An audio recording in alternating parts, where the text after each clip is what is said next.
Olá, seja bem-vindo a mais um Histórias de Imigração. Hoje eu estou aqui atendendo a pedidos, porque sim, vocês me pediram histórias de pessoas também que já vieram para cá e que já voltaram para o Brasil. Hoje vai ser um caso desse, eu tenho certeza que vai te inspirar, assim, com muitas informações. Então eu não vou me alongar aqui, porque eu quero que vocês conheçam uma pessoa incrível, que inclusive é minha amiga, que eu já conhecia no Brasil.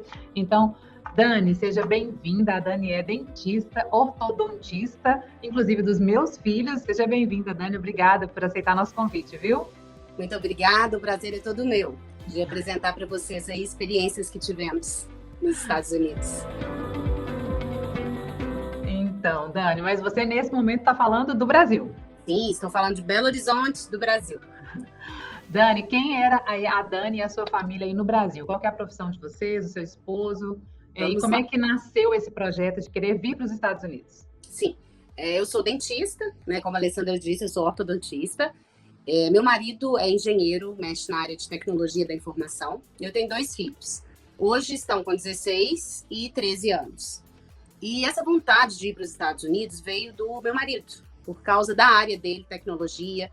Então, há muitos anos atrás, quando minha filha tinha 2 aninhos, a gente foi a primeira vez visitar a Califórnia. Porque eu tenho primos que moram aí, primos bastante chegados. E a gente ia sempre passar Natal, Réveillon na casa deles, e a gente passou a gostar bastante da Califórnia. E a área de atuação dele, do trabalho do meu marido, é uma área que eles almejam sempre os Estados Unidos, porque tem Vale do Silício, principalmente a Califórnia, e era um sonho dele. E ele veio e eu sempre bloqueando. Eu sempre falava, não, tá na hora, os meninos pequenos, aí veio o segundo filho, falei, não, ainda não. E aí, há uns 4 anos atrás, isso ficou mais intenso. Então, ele começou a querer mais ir para os Estados Unidos e ter essa experiência. Então, essa experiência essa vontade partiu dele. E ele foi me convencendo aos poucos de que seria uma experiência e eu fui vendo a realidade do país, o que seria para mim, o que seria de bom para mim, de bom para os meus filhos. E a gente foi colocando isso também na cabeça dos meninos. Até quando, em 2019, tudo foi correndo bem, as coisas foram fluindo, e ele entrou, na verdade foi 2018, ele entrou com um processo de pedido do Green Card. E ele queria ir legalmente e não queria entrar no país ilegal. Então ele começou a dar esse ênfase a pegar o visto. E aí, em 2019, as coisas foram acontecendo, foram dando certo. Em 2020, a gente teve a notícia de que deu certo, o visto tinha saído. A gente iria ter o Green Card. Isso foi um mês antes da pandemia. Estourar a pandemia. Exatamente, de começar. Dani, você se importa de falar pra gente, no caso, a aplicação dele foi pro L1? Ai, eu me esqueci. Foi um visto EB2. Acredito que foi o EB2. Tá. EB2. Foi o visto EB2. Então. Sim, ele precisou de muitas indicações, cartas de recomendação das empresas que ele já passou aqui.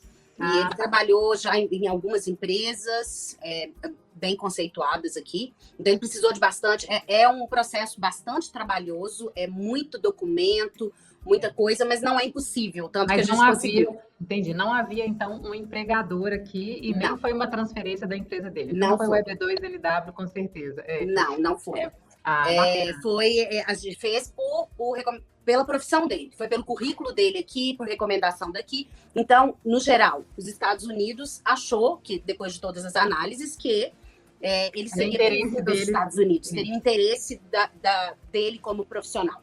Então, a nossa audiência aqui, que já está mais do que treinada em todos os tipos de vistos, já identificou aí que realmente é o EB2NW, é hoje um dos vistos mais procurados pelos brasileiros, né? Sim. Que realmente tem uma qualificação diferenciada, que já tem uma experiência profissional, a pessoa conseguindo comprovar isso, realmente é um visto difícil, mas não é impossível, tanto que estão aí vocês. E exatamente. Aí saiu a boa notícia, então. Saiu a notícia, temos o Green Card. Janeiro de 2020, a gente recebeu a notícia que iríamos, na verdade, fomos aprovados para entrevista no Rio de Janeiro. Então, essa entrevista no consulado no Rio de Janeiro, que a gente levou assim, uma mala de documentos, ela sim seria a final. Então, se desse certo essa entrevista, a gente estaria liberado para entrar nos Estados Unidos. E a gente fez essa entrevista um final de semana antes de estourar a pandemia no Brasil. E de fechar o consulado, inclusive, né? Porque o consulado do Rio de Janeiro fechou. Exatamente. A gente foi numa segunda-feira Na quinta-feira, o consulado do Rio de Janeiro fechou. Uau. E aí eles enviaram nossos passaportes para Belo Horizonte, eles já tinham enviado, e a gente pegou o passaporte aqui um dia antes do consulado de Belo Horizonte fechar. Então foi assim, a gente estava com o passaporte. Foi muito assim, tudo muito cronometrado, vamos dizer assim. Aí você falou, é pra gente ir mesmo, né? Exatamente. Aí você fica naquela dúvida, né? Vai, não vai, vai, não vai. Falou, não, é pra ir. Aí dá aquele frio na barriga, né? Você fala, nossa, agora já temos o green card, então agora nós vamos. Então vamos partir da experiência. E aí vamos contar aí pro pessoal, né, Dani? A gente já trocando figurinha nessa época. E aí, vamos pro México, não vamos pro México? Porque aí nisso aí fecharam as fronteiras, não foi? Ou seja, vocês com o green card na mão. Explica pro pessoal aí, porque aí, gente, a questão do green card passou a ser, entre aspas, um problema, porque você tinha uma data limite para entrar nos Estados Unidos, não é isso? Sim, eu tinha até, a partir do momento que você tem a autorização do green card, você tem 6 meses para entrar no país. Então, como as fronteiras fecharam, foi em abril, então a gente tinha esse prazo para entrar. Na verdade, não foram 6, foram 4 meses e meio. Varia, é até 6 meses, mas no nosso caso, a gente teve 4 meses e meio. Eles dão a data certinha para você entrar no país. A nossa era 11 de agosto de 2020. A gente precisava entrar no país. Eu poderia entrar, ficar uma semana e sair, mas eu precisava entrar. Aí veio a questão, fechou a fronteira. E então, agora? O que fazer? Aproveitar o visto e vamos partir para a experiência, ou vamos desistir de tudo, de todo o trabalho, de todo o processo, de tudo e ficar no Brasil. Então, isso foram noites e noites de sono, mal dormidas, conversas e conversas para resolver se vamos ou não vamos. Tivemos passagem aérea comprada e cancelada, compra de novo, cancela. E aí, enfim, surgiu essa luz do México. Falou, não, indo pelo México, vocês conseguem. Confesso que foi assim, quando a gente resolveu, falou, não, vamos aproveitar esse visto, acho que a chance é agora. Mesmo diante de uma pandemia. Foi muito tenso. Pela questão de ir sem conhecer bem a pandemia, conhecer bem esse vírus. Então, com 2 filhos, se fosse eu e meu marido, a gente estaria um pouco mais tranquilo, mas tinha 2 adolescentes envolvidos. Então, foi tenso, a ida foi tensa, o deixar aqui foi tenso, o resolver foi tenso. Eu acho que a pandemia deixou a gente muito inseguro. Acho que se fosse em outra situação que não fosse a pandemia, a gente estaria bem melhor. Então, aí, enfim, fomos para o México. E qual foi a parte mais difícil de sair do Brasil, Dani? Com toda certeza, a despedida da família. Né? Toda certeza. Teve a despedida do meu consultório também, que isso eu senti muito, deixar minha profissão, porque eu sabia que eu não ia poder exercer aí nos Estados Unidos. Isso você já tinha estudado, já tinha olhado tudo? Eu já tinha pesquisado tudo, eu não fui com a ilusão de que eu poderia fazer isso ou aquilo, não fui. Eu fui bem, com bastante discernimento de saber que eu não ia poder exercer minha profissão, e que é difícil a validação do diploma para dentista, então eu poderia atuar como uma auxiliar. Então, dependia se eu ia querer ou não. E que os Estados Unidos, cada estado é de uma forma. As leis são diferentes dos estados para a validação de diploma, no caso de dentista. Então, a área de saúde, eu sabia que era uma área difícil. Então, eu deixar o meu consultório foi bastante complicado, porque eu tenho 22 anos de profissão.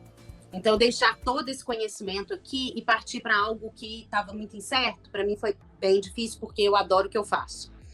E a despedida da família. Isso aí foi eu ver meus filhos chorando, despedindo das avós, dos primos, e minha mãe, e minhas irmãs, para mim foi de partir o coração.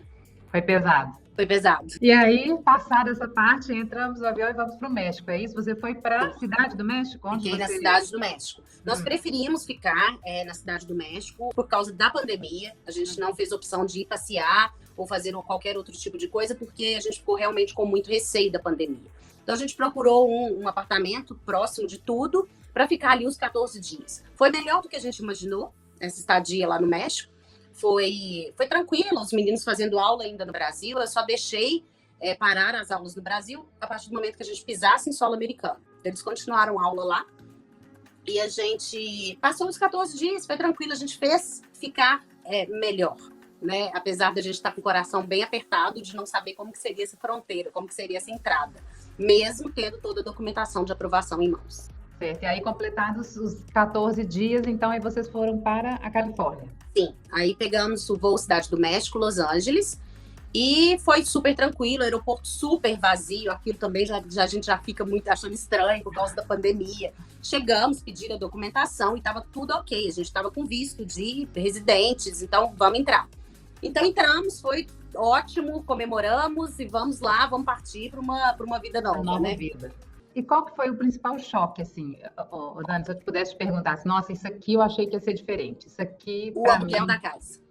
Foi a primeira coisa. Quando eu e meu marido resolvemos, lá atrás, que a gente resolveu, nós vamos, mesmo com a pandemia, nós deixamos muito claro, porque a gente tem uma sintonia muito boa de casal.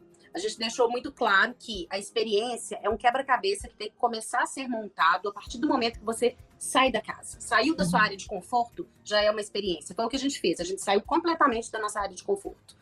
Então, a gente já começou a montar aquele quebra-cabeça. Então, pontos positivos e negativos, para ver o que a gente ia resolver. Já que era uma experiência, não era nada definitivo, mesmo a gente tendo o Green Card, a gente não era uma coisa que a gente pretendia tomar aquela decisão de ir para sempre. A gente foi com a intenção de ficar 1 ano e analisar se queremos ou não. Então, isso já acalmou um pouco o nosso coração quando a gente saiu. E assim...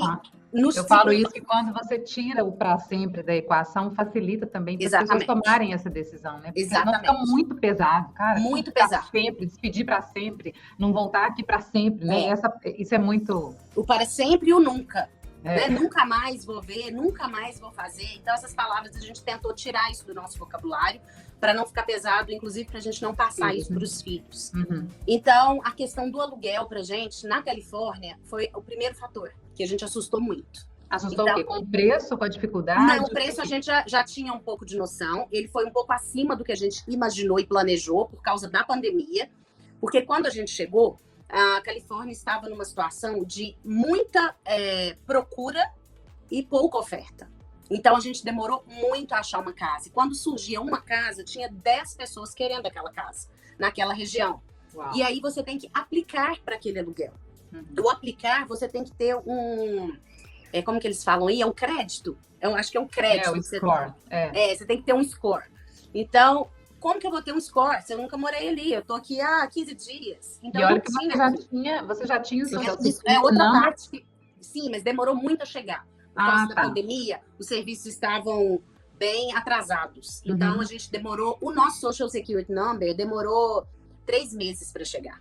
Então, até então, como que eu faço? Como que eu alugo uma casa? E aí, 10 pessoas. Tinha 10 americanos, todos eles com documentação, com crédito, a gente sem documentação. Vocês tentando. E a gente tentando. Então, assim, era porta na cara de muitas casas. Então, a gente gostava daquela e falava assim, não tem jeito. O outro já pegou na frente. Então, esse aplicar para uma casa, a gente chegou um dia a ter que fazer uma carta explicando quem a gente era, quais eram as nossas intenções de morar ali, por que a gente estava ali, para poder conseguir esse mês. Não conseguimos essa casa. E aí, depois, com 40 dias na Califórnia, que a gente conseguiu alugar uma casa. E esse mesmo, porque sem o Social Security Number, mas nós tivemos que adiantar 12 meses do aluguel. 12 meses? 12 meses, senão a gente não ia conseguir alugar. Então, isso pra gente já foi um baque. Choque, né? Um choque, inclusive, na reserva financeira. Exatamente. Isso aí pra gente foi assim... A gente foi muito preparado, porque como meu marido já queria isso há muito tempo, a gente foi muito preparado, inclusive financeiramente. A gente foi planejando de ser 1 ano sabático. Ele iria arrumar um emprego lá, sim, mas não seria nada que dependesse daquilo para a gente estar sobrevivendo. A gente tinha o valor de sobrevivência para 1 ano. E aí, isso aí já deparou com um fato que a gente não estava no nosso script. Então, a gente já ficou extremamente assustado com isso. E aí tem o depósito que tem que fazer, que é um depósito de 2 meses do valor do aluguel. Já foi mais um rombo na nossa economia para o ano sabático. Nossa. Então, isso aí pra gente pesou bastante. Aí já começou choros, o que eu faço? Agora eu tô longe do meu país, eu não sei o que eu faço. Então, já veio a primeira pecinha do nosso quebra-cabeça. Foi a questão do aluguel. Mas foi uma pecinha negativa, vamos dizer assim, porque já fecharam 12 meses de contrato. Exatamente. Então, nós fechamos 12 meses. A gente tentou 6 para amenizar, não irredutíveis, só se for 12, porque a gente não tinha o score. Então, esse ponto eu achei bastante negativo para um imigrante, mesmo estando com documentação. A gente não tinha o Green Card em mãos, mas a gente tinha todo o documento. O Green Card chegou com 45 dias e o Social Security Number chegou com 90. Então, a gente apresentava a documentação de que ele estava em trânsito, vamos dizer assim, mas não adiantou. Que Então, coisa, já começou a bater aquela coisa assim, o que é ser imigrante aqui, né? Ou seja, exatamente. eu já não sou tratada como alguém daqui, né? Já começou um baque aí. Então esse aí foi negativo. Esse foi o primeiro. E aí? Aí tem um ponto positivo. Aí fomos para ver a questão da escola, né, dos meninos, e aí foi um ponto muito positivo, que a escola foi super receptiva. E os meus meninos, um estava no elementary school e a minha menina na high school. Primeira coisa, escolas separadas, porque eles sempre estudaram na mesma escola. Então eles tinham que ir para escolas separadas. E isso já foi um baque para eles, mas também a gente já sabia disso, não foi uma surpresa. Mas aí o que a gente pensa? Como que vai ser pegar esses meninos chegando em aula online? Mas a escola foi super receptiva, tanto com um quanto para o outro. E para eles estava muito diferente, porque eles eram os únicos brasileiros na escola.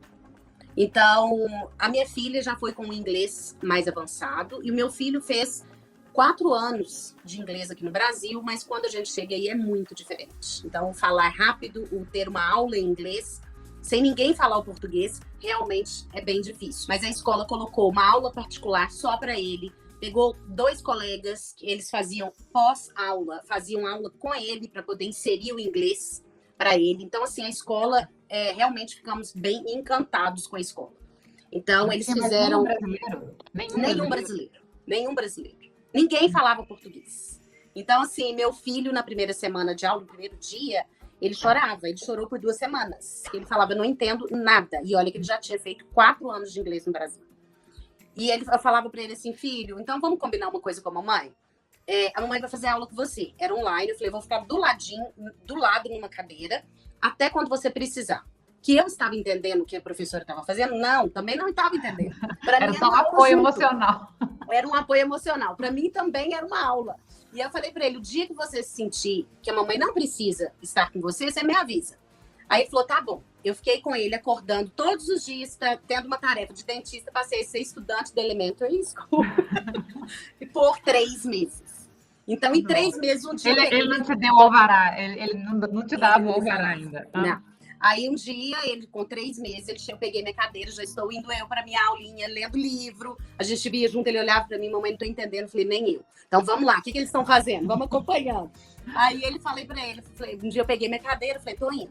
Aí ele chegou e falou assim, mamãe, hoje, se você quiser, pode fazer suas coisas. Aí eu olhei e falei, yes. Bonito. Ele pegou o inglês. E a partir daí, sucesso total. Ele conseguiu pegar muito bem a aula e a escola dando esse apoio.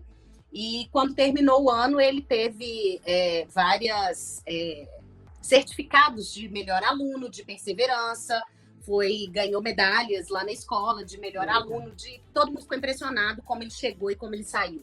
Então, isso aí foi um ponto, assim, do quebra-cabeça super positivo, porque foi uma experiência ímpar na vida dele e pra gente de como a escola recebeu, né? Isso aí foi fantástico. E aqui também eles valorizam muito, assim, esse esforço, essa perseverança, essa vontade de chegar, né? Ou seja, mesmo que ele nem tivesse tido, eu imagino que ele teve um excelente desempenho, mas a gente até falou isso aqui em lives, como que eles começam esse valor da meritocracia aqui tão cedo. Então, a pessoa entende que houve um esforço, tem recompensa, né? Houve um esforço, há um aplauso, há uma valorização, então eles vão aprendendo isso desde cedo. Sim, então, assim, a escola realmente foi muito bom. Outro ponto muito positivo que eu achei das escolas americanas, agora pensando também na high school e na escola dele também, você encontra todas as classes sociais. Né? O que nos Estados Unidos é comum isso. Então, os americanos, claro que existem as escolas particulares, que a gente sabe que existe, mas a maioria está na escola pública. Coisa então, que não acontece no Brasil para a gente dar essa experiência para os nossos filhos, que a maioria escola particular está um pouco numa bolha, assim, né? Exatamente, porque eu estudo no Brasil, eu estudei em escola pública. Então, hoje, eu não tenho como colocar meus filhos em escola pública. Então, eu tenho que colocar numa escola particular. Por quê? Porque o ensino não é bom na escola pública, não pelas pessoas que frequentam, mas pelo ensino mesmo. Então, eu acredito muito que foi muito bom para eles ver todos os níveis. Então, de pessoas dentro da escola. Isso também, para mim, foi uma experiência super positiva para os dois. Foi muito bom ver isso. Pois é, mas tudo isso online, não é isso, Dani? E aí, online. Eles, então, não tiveram oportunidade, por exemplo, de fazer amigos, de conviver com alguém, sei lá, no condomínio, vizinho, não sei, em algum lugar, na escola, no parque, como é que foi isso? Eles tiveram aula 3 meses presencial. Foram os últimos 3 meses que a gente ficou nos Estados Unidos. Então, até então, tudo online. Então, essa aproximação de pessoas, para minha filha, foi um pouquinho mais tranquilo, porque ela conseguiu fazer uns colegas na rua, né, que a gente morava, então tinham da idade dela. Então, ela fez 4 colegas. Agora, meu filho não fez nenhum, antes de ir para presencial. Quando ele chegou na presencial, aí ele conseguiu conversar, e uma amizade, fez amizade com alguns lá na salinha, mas nada, tudo dentro da escola, nada extra. A minha filha, às vezes, por causa da pandemia, encontrava na garagem, ia tocar alguma coisa, conversar, e ficou dessa forma. Agora, meu filho, não. Não, antes de ir para presencial, ele não fez nenhuma amizade. E isso você acha que dificultou essa adaptação? Sim, Porque demais. eu escutei gente falando antes de eu ir, falando assim, olha, seu filho vai ficar triste até fazer o primeiro amigo. Na hora que ele fizer o primeiro amigo, a coisa começa a mudar de figura. E aí, se demora esse primeiro amigo, demora também a melhorar, né? A minha filha, de 16, ela me deu mais trabalho. Foi mais complicado, porque mesmo fazendo esses colegas lá na rua... Todos americanos? Oi? Todos americanos, os colegas? Todos americanos. Uma americana mesmo, o outro descendente de... Eles eram um era mexicano, descendente de mexicano, o outro era Finlândia, eu acho. Mas eu digo assim, nenhum brasileiro, né? Nenhum brasileiro. Nenhum brasileiro. Então, assim, eles foram super bonzinhos com ela, queriam muito saber sobre o Brasil, e eles conversavam. Mesmo tendo isso, no princípio eu falei, não, agora eu acho que os problemas acabaram, ela vai ficar mais alegrinha e tal, mas durou pouco. Ela não se adaptou, mesmo com esses colegas. Não conseguia se adaptar. Ela falou, mamãe, é muito diferente, a maneira deles é muito diferente, a maneira de pensar, a cultura deles é diferente. E ela começou a entrar em parafuso, sinceramente falando. A gente chegou em agosto, dezembro, ela já não estava legal. Ela estava se esforçando, eu via que ela estava se esforçando muito. Eu falava, filha, chama eles para vir, vem jantar aqui em casa, a gente dando todo o apoio para tentar inserir, mas realmente para ela estava bem difícil. O meu filho, na época estava com 12, para ele não foi tão ruim. Ele, se tivesse uma internet boa, ele estava ótimo. Ele estava jogando com os primos aqui no Brasil, e até jogava com alguns colegas daí, e da escola, então para ele estava bem, ele estava tranquilo. Mas a Júlia é uma menina que gosta, é uma adolescente que gosta de amigos, ela gosta de socializar, ela gosta de conversar, então para ela realmente foi bem difícil. E aí eu entendo que juntaram 2 dificuldades, porque foi a dificuldade da pandemia, porque não era hora de socializar, não era isso? Exatamente. E a dificuldade da adaptação, foi isso? Exatamente. Que juntou aí na... E a Califórnia, justamente no mês de dezembro e janeiro, depois do Thanksgiving, a Califórnia começou um período muito ruim da pandemia. Então, a gente nem esses colegas da rua ela conseguia encontrar, porque ficou muito ruim. Então, a gente precisou ficar muito em casa, e aí isso aí foi piorando e agravando muito a adaptação, principalmente dela. Então, a gente começou a ficar preocupado. Então, e você? Enquanto isso, você e o seu esposo, adaptação dele ao mercado de trabalho, como é que foi? Sim, igual eu falei no início, né? Era para ter sido um ano sabático, mas assustamos com os preços da Califórnia, apesar da gente ter feito muito planejamento. A gente planejou quanto custa a TV, quanto custa a internet, quanto que eu vou gastar de supermercado, quanto que eu vou gastar de celular. A gente fez toda essa pesquisa, inclusive com minha prima que mora aí, que é uma pessoa que está aí e tem aquele gasto na região que a gente está ali. Você devia ser igual eu, você devia ser a louca das planilhas e a louca das listas, né? Então... Exatamente, tudo planilhado, tudo arrumado. Só que na hora que você chega na realidade, você fala, meu Deus, é além. Porque aí tem aquela coisinha, tem $100 aqui que não estava contando. Aí tem mais 50 daqui e vai mais isso, mais aquilo. E aquilo foi começando a estourar o orçamento do que a gente tinha feito para um ano. Então, em janeiro, meu marido falou, não, eu preciso arrumar um trabalho. Para a nossa reserva não acabar, eu preciso de arrumar um trabalho. E a gente chegou à conclusão de que, realmente, ele foi com quando a gente foi, ele foi com uma representação da empresa que ele trabalhava aqui, que era a empresa de software. Certo. E aí ele viu, durante o período que a gente ficou lá, antes dele começar a procurar esse emprego, ele viu a dificuldade de inserir um software brasileiro no mercado americano. Muito difícil. Apesar de já ter um escritório lá, eles pediram que ele fosse, não era um vínculo empregatício, ele estava fazendo isso como um advisor. Mas ele começou a sentir gente desligando o telefone na cara, quando via que o inglês não era fluente. Isso não foi 1 ou 2, foram vários. E aí, a empresa que estava lá, um escritório pequeno, eles começaram a queriam um reforço, porque viram que realmente estava difícil inserir esse software nos Estados Unidos. Realmente não tem condição. É muito difícil inserir um produto brasileiro no mercado americano. E aí ele falou, vou procurar outra coisa. E aí ele começou a procurar e viu uma dificuldade imensa, mesmo estando com documentação e tendo a experiência dele. Ele ouviu um dia de uma pessoa que ele estava conversando, falou para ele, olha, hoje você não é ninguém aqui nos Estados Unidos profissionalmente falando. Então, tudo que você teve no Brasil, esquece. Você vai começar do zero. Então, aí já vai mais uma pecinha para o nosso quebra-cabeça. Falar, como assim? Eu já fiz tanto lá, eu já tenho um currículo lá super importante, profissional, e de repente eu zero tudo. Aí começou aquela dúvida. Falou, nossa, gente, eu deixei tudo para trás, né? Então, mais uma pecinha no nosso quebra-cabeça. Mas ele continuou procurando trabalho e conseguiu um trabalho numa empresa intermediada por uma empresa brasileira. Ele conseguiu numa empresa, inclusive, com sede em Miami. E aí ele começou esse trabalho em fevereiro, e uma semana depois a gente tomou a decisão de voltar. Aí falou, mas como assim? Eu já ia falar para você, mas então agora chegou tudo no lugar, estamos com emprego. Mas aí é isso, né? A gente começou, né? Não, a Júlia, a gente arrumou um psicólogo, ela estava conseguindo, né, controlar com o psicólogo para a gente ajudar a parte emocional dela. Tem questão financeira. Não, estourou nosso orçamento? Ok, então conseguimos um trabalho até com uma remuneração razoável. Aí tem a minha questão, né? Que eu não estava porque teoricamente agora as pecinhas estavam se encaixando. Era para o desfecho. Se fosse um filme, eu ia esperar outro final. Exatamente. Aí tinha a minha questão. Eu ficava o tempo inteiro me remoendo, falando, gente, eu tô feliz aqui.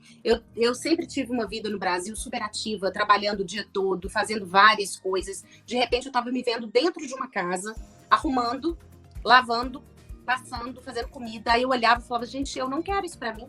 E para eu conseguir inserir no mercado de trabalho aqui vai ser super difícil. Aí o que eu fui fazer? Estudar. Aí eu entrei para um college, fui fazer inglês como segunda língua.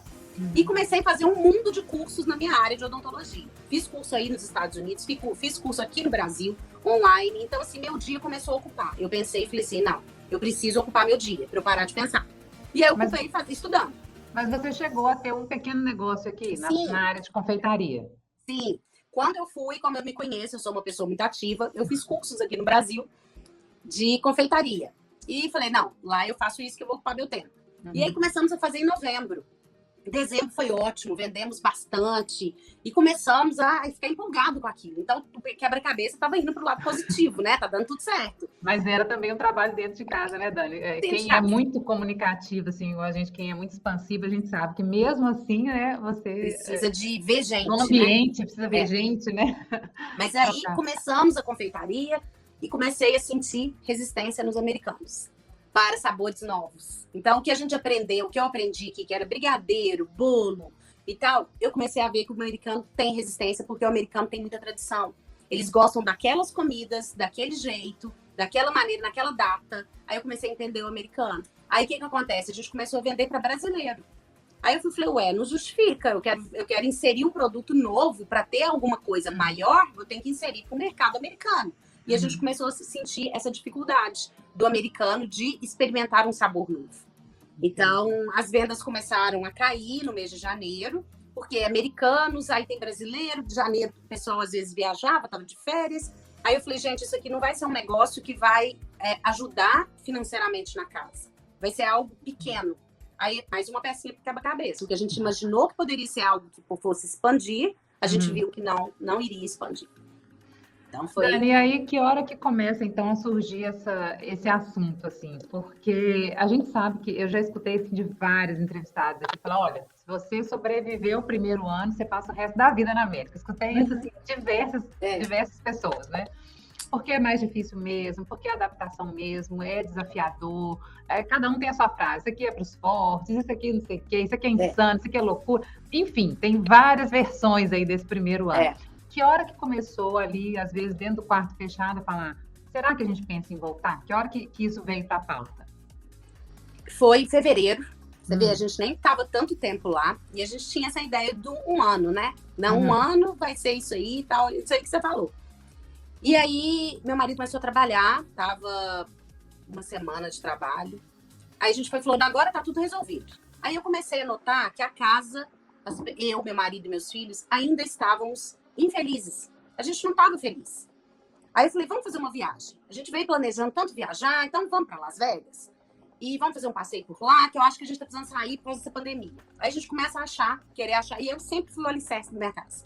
Então eu fico querendo achar os pontos para ver onde que eu posso melhorar. Falou, vamos viajar. Fizemos uma viagem, voltamos. E eu olhando o semblante de todos na casa, comecei a achar todo mundo ainda triste.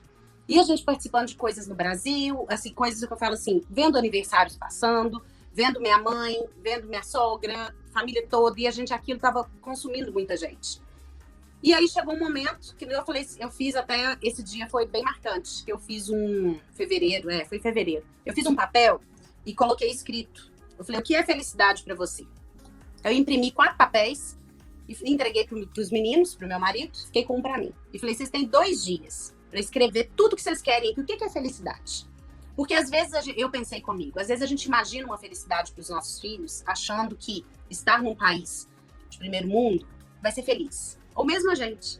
Só que eu quero saber do fundo do coração o que é felicidade. A gente já tinha experimentado bastante ali do país, do local.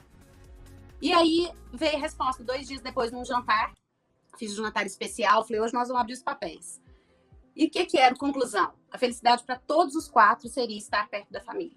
Então, isso aí pesou muito na nossa decisão. Muito. Porque eu vi que meus filhos não estavam felizes. Mesmo estando em segurança, mesmo tendo rodovias maravilhosas, tendo uma economia forte, eu vi que eles não estavam felizes. Pesou para mim, pesou para o meu marido. Eu falei, não é isso que eu trouxe eles para ter. Eu não trouxe eles aqui para serem tristes.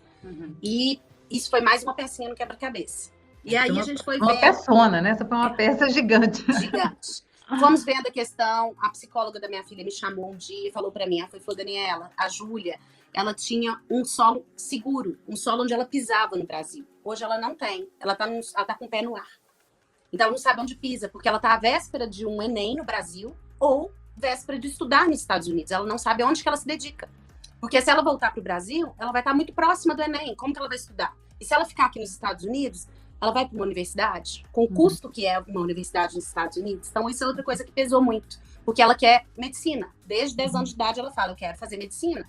Então, a gente não tinha condição de pagar um curso de medicina para ela no Brasil, nos Estados Unidos, porque é muito caro.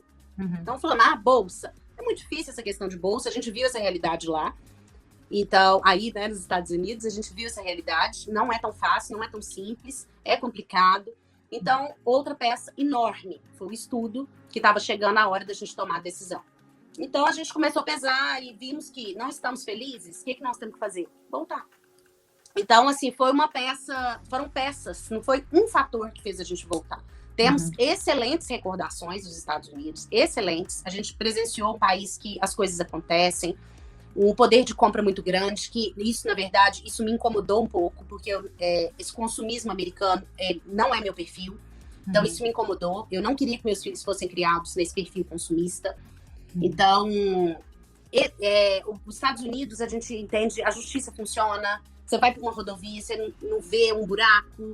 Apesar da Califórnia, a gente viu ela numa outra situação, que eu já tinha ido a primeira vez, para quando a gente morou, eu já achei uma Califórnia bem diferente. Eu achei uma Califórnia com morador de rua, que eu nunca tinha visto, com viadutos pichados em Los Angeles, coisa que eu não tinha visto.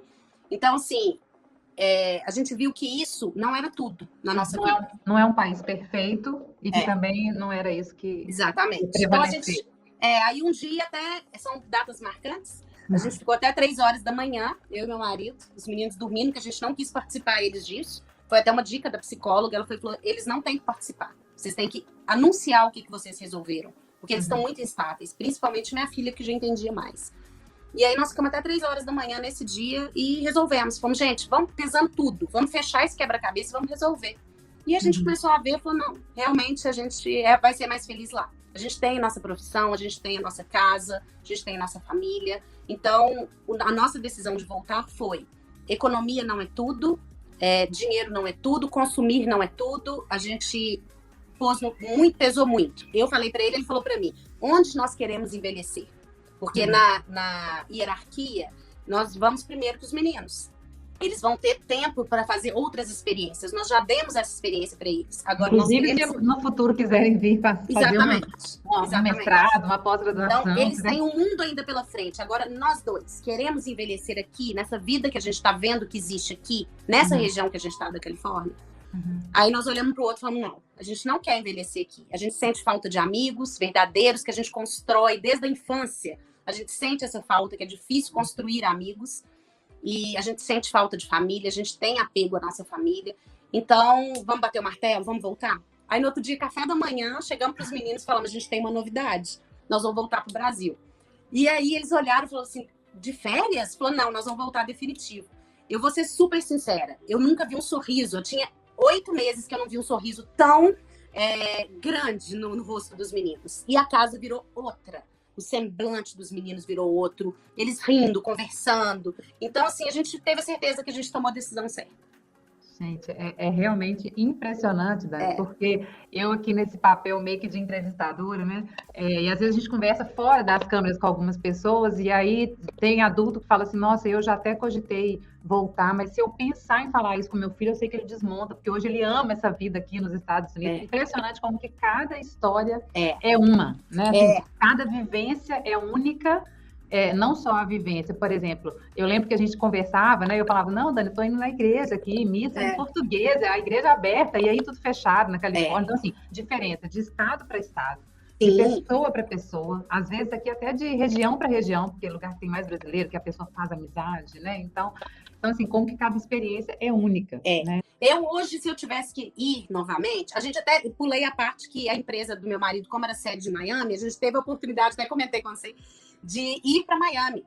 E aí a gente pensou, falou, gente, você vai trocar figurinha. Então, a gente sabe que o custo de vida também é alto. O salário que meu marido estava tendo aí, a gente iria viver bem, vou falar, mas a gente iria pagar conta, certo? E o salário dele aqui no Brasil, que ele tinha antes de ir, e se a gente fosse converter, a gente teria uma vida muito boa no Brasil.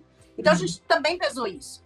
E a questão é essa que você falou. Se a gente ficasse arrastando mais um pouco, a minha filha ia fazer o quê? Ia arrumar mais amigos, ela ia arrumar um namorado, ela ia se acostumar com a vida, mas a gente precisava resolver se eu e ele queríamos isso. Porque se ela começasse a se inserir, arrastada, né? Falando assim, não tem opção, então eu tenho que ficar, então vamos uma amizade. Aí a gente teria que ficar também, porque a gente não ia deixar ela ir. Nem ela, nem ele. Então a gente resolveu por isso. Falou assim, vamos ver o consenso. Então vamos embora e vamos deixar as coisas acontecerem no Brasil. Então, porque a gente sabe que é a hora de namorado, a hora de amigo. Então, se ela começasse a se inserir, não era porque ela estava gostando, não, porque ela não estava. Ela ia fazer isso por falta de opção. Entendi. Então, hoje, se eu fizesse né? isso, se eu fizesse isso de novo, eu não iria para um lugar que tivesse poucos brasileiros, como tinha lá. Eu iria para um lugar que eu pudesse me inserir melhor e socializar melhor. Então, assim, lá conheci alguns brasileiros perto lá, conheci sim alguns, entrei em um monte de grupo de WhatsApp que eu precisava conversar. Porque é amiga de muita gente. Fui na casa de brasileiro que morava 10 minutos da minha casa, mas ainda assim não é a mesma coisa. É bem diferente do Brasil. E a minha profissional, eu estava sentindo muita falta do meu trabalho, de fazer algo e ser útil. Apesar de que a gente é muito útil em casa, né? Mas a gente acha que não é. Verdade. Aqui a gente descobre isso, assim, 100%, né? Como que a gente é útil em casa também. Exatamente. Nossa Senhora, mas eu cheguei aqui com a certeza absoluta que eu detesto ser dona de casa.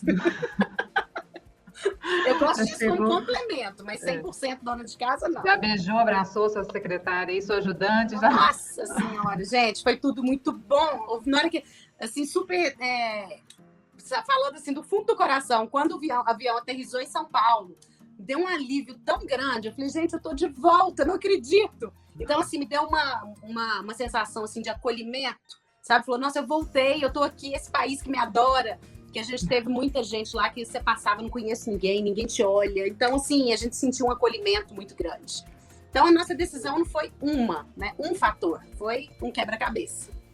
Difícil de ser montado, não é fácil. Pois é, Dani, isso que eu ia perguntar, porque sempre que eu termino a entrevista aqui, a pessoa já está estabelecida aqui, não sei quantos anos, os filhos estão felizes, está todo mundo, enfim. E aí eu pergunto se valeu a pena, porque, né, foi difícil, porque não é fácil para ninguém chegar, se estabelecer e tal. E para a Dani que foi embora, valeu a pena ter vindo? Demais. Foi uma experiência, assim, ímpar na nossa vida. É algo que eu falo que é uma sensação. Como você vai numa montanha-russa, você não consegue explicar aquela sensação que você tem quando você está passando aquela adrenalina de uma montanha-russa. É a mesma coisa, é inexplicável. O que a gente Você tem que falar com a pessoa assim, você tem que ir na montanha-russa, né? Exatamente. Você vai para você sentir. Então, hoje, se uma pessoa me pergunta assim, o que você acha? Você acha que eu vou para os Estados Unidos? Você acha que eu vou fazer uma experiência? Eu falo, vai. Porque você tem que conhecer o seu perfil, se você se adapta ao país, se você gosta daquela cultura, mas a experiência de conhecer outra cultura, conhecer outro país, conhecer os costumes, foi, assim, excepcional. Então, excepcional e ter a visão e o discernimento de ter o equilíbrio de pesar o que era bom e o que não era bom pra gente. Para os 4, né? Porque numa família você tem que pesar para todos. Então, isso aí foi um amadurecimento e eu vejo meus filhos hoje aqui muito diferentes. Nós fomos uma família e voltamos outra. Isso eu não tenho dúvida, não. Meus filhos são outros. Eles já têm uma visão muito diferente. Amadureceram, sim. Eu falo que cada um amadureceu uns 5 anos. Em quantos meses? Em 11 meses. Mas vocês não terminaram nem de usar os 12 meses da casa. Não usamos, você acredita? Aí a gente conseguiu um parcial, um reembolso, devolveram o depósito pra gente. Depois a gente ficou até amigo da moça, a dona, que alugou pra gente a casa. Tudo. Ela até falou, por que vocês estão indo? Falou, não, a gente resolveu ir embora. Então, muita gente, quando a gente falou que ia embora, falou, vocês são loucos. Esse país aqui tá muito ruim, vocês são doidos de vir embora, vocês estão aí e tal. Aí a gente respondia assim, só quem está aqui é que sabe como é estar aqui. Então, o Natal pra gente foi muito sofrido, estar longe da família. E no meio desse tempo todo, eu passei essa parte. Com 2 meses que a gente estava aí, eu tive a perda do meu padrasto aqui no Brasil, que era como um pai para mim. Então, isso para mim foi um baque enorme, eu não poder estar ao lado da minha mãe. Então, a gente também teve isso, que a qualquer momento isso poderia acontecer com qualquer pessoa e eu não poderia estar presente. Então, isso aí é algo que mexe muito. Foi outra peça gigante do nosso quebra-cabeça. Então, a perda foi muito recente, né? Você tinha acabado de chegar. 2 meses que a gente tinha chegado, teve a perda dele. Então, a gente falou, pronto, e agora? Qual que é o próximo? E a gente vai estar aqui e tudo acontecendo. Então, assim, a minha conclusão quem vai para ficar tem que ter muito desprendimento, tem que ter uma força muito grande, porque não é fácil. É uma experiência super bacana, mas fácil não é. E a pessoa tem que ter um perfil de gostar do país. Então, realmente, o perfil da nossa família não foi. E o meu marido, que era o que mais queria ir, ele foi o que mais teve certeza de querer voltar. Então, assim, ele tem certeza absoluta. De não ter sido uma coisa assim, não, nós vamos voltar porque os nossos filhos não estão bem e ele voltar frustrado. Não teve isso. Ele não também teve isso. Hoje somos uma família resolvida. Resolvida e, assim, experiência vivida, ponto final. Não temos arrependimento nenhum, que eu acho que a gente deve arrepender do que a gente não fez e não do que a gente fez. Então, a gente não tem arrependimento nenhum, pelo contrário, experiência maravilhosa. Quem me perguntar, eu falo, vai e experimente, porque é importante. É importante e não é para qualquer pessoa. Porque é duro. Você sabe, né, Alessandra? Não é fácil. Não é fácil. Continuamos trocando figurinhas, né, Dani? Aqui, a minha última pergunta era exatamente essa, porque quem nos assiste aqui, na verdade, está querendo ouvir as experiências, eles sabem que não é todo mundo que dá certo, e é engraçado porque sempre teve uma entrevista que a gente fez aqui no canal, que a gente não falou de visto, nossos comentários, qual que foi o visto, qual que foi o visto, e as pessoas acham que a documentação é o mais importante. A documentação é importante, mas vocês estão ouvindo aqui o relato de uma pessoa que já foi com o Green Card na mão, e voltou para o Brasil, ou seja, não é o seu documento que faz a sua vida dar certo aqui nos Estados Unidos. Não é. É importante, tem que olhar tudo, mas... então, eu queria que você falasse assim, para a pessoa que está se planejando vir, o que é importante? O que é importante nessa preparação e o que é importante estar preparado para enfrentar aqui? O que você falaria para essa pessoa que está aí na balança? Vou, não vou, não vou? Eu falaria o seguinte, vão, né, que vocês queiram ir, preparados, porque existem muitas coisas positivas, tá? Em relação à minha família, nós nunca estivemos tão juntos, tomamos decisões tão juntas e a gente nunca esteve tão alinhado com as nossas opiniões. Então, vão preparados para isso. A gente vai ter muita união, mas vai ter também muita dificuldade. Preparados financeiramente, pelo menos para 6 meses nos Estados Unidos. Isso aí é uma coisa que pesa muito. Então, não conte que você vai ter um emprego assim que você chegar, você pode até ter, mas você vai assustar com o custo de vida, que é um custo de vida alto, apesar das pessoas falarem, lá ganha muita faxina, ganha muito tal coisa, mas o custo de vida também é alto. Então, a gente tem que pesar bastante isso, que foi uma coisa que nos assustou. A questão do aluguel também difícil, mas quem está preparado para ir e quer realmente fazer essa experiência, vá, porque senão vocês vão ficar o resto da vida pensando: por que eu não fui? Por que eu não fiz a experiência? Melhor coisa que tem na vida é sair da área de conforto, experimentar outra coisa. Não deu certo? Volta. Porque a vida da gente é curta. Então, a gente precisa fazer o que tem vontade. Experimentou isso, viu que não foi o que a gente queria, a gente não tinha o perfil do país. Voltamos e hoje estamos estabilizados, todo mundo trabalhando, os meninos felizes na escola e com uma experiência, uma carga de experiência enorme, que ninguém tira da gente. Muito legal, Dani. Na Masterclass que a gente fez, né, que eu fiz lá, o Imigrar Vai Te Fazer Feliz, eu ainda falo, né, a dor do se, né, e se eu tivesse tentado, e se eu tivesse ido, e se a gente tivesse ido pelo México, ou seja, você não tem nenhuma dor do nenhuma, si. Não carrega nenhuma, a gente fez tudo que precisava. E a questão de documentação é importante porque você fica mais tranquila, você anda nos Estados Unidos, você se desloca com muito mais tranquilidade. Mas eu vou falar a verdade, que eu usei o meu Social Security Number 3 vezes o tempo todo que eu estive aí. As 3 vezes foi para fazer a minha vacinação. A minha dos meus filhos, uma minha e 2 para eles. Então, assim, Green Card, acho que eu não usei. Ou se eu usei, foi 1 vez ou 2. Então, assim, é importante para você ter tranquilidade. Mas eu acho que isso não é o mais importante, não. E que você continue imigrante do mesmo jeito, né? Você estava falando aí da aplicação para o aluguel, ou seja, era um imigrante com green card, mas era exatamente, mas é imigrante. Mas eu sei que foi muito bom, a gente ficou muito feliz aí, em partes, teve muitos momentos de tristeza também, muito choro, muito deitar no colo, chora, vamos ver o que vai fazer. Mas hoje eu penso, gente, eu mudo para qualquer lugar do mundo, eu passo por qualquer situação, depois disso que a gente passou, e quer crescimento maior que esse, não existe. Não existe. Isso cheguei aí... cheia de novidades, já montando ninguém tira de vocês, né? Ou seja, agora ninguém tira dos meninos. Já cheguei sem medo de nada, estou montando um consultório novo, já tenho um para montar o outro. E a Júlia já está estudando para medicina, que é o que ela quer, já está entrando firme em todos os reforços para poder pegar o que ela deixou para trás de matérias aqui.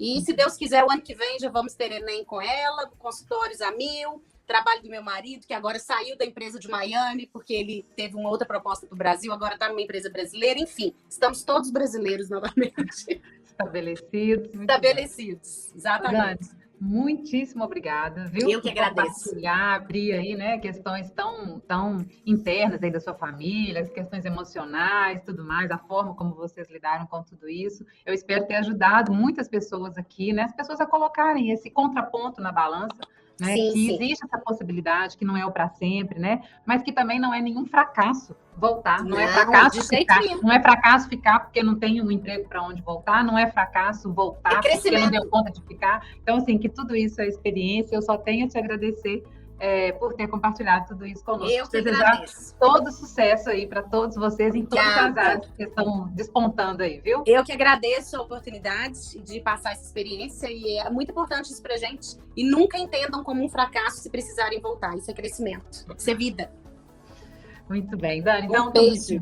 Beijo, pessoal aí que acompanha o Migre Fácil. Até o próximo Histórias de Imigração. Até mais. Sim, um beijo. Beijo, tchau. Tchau.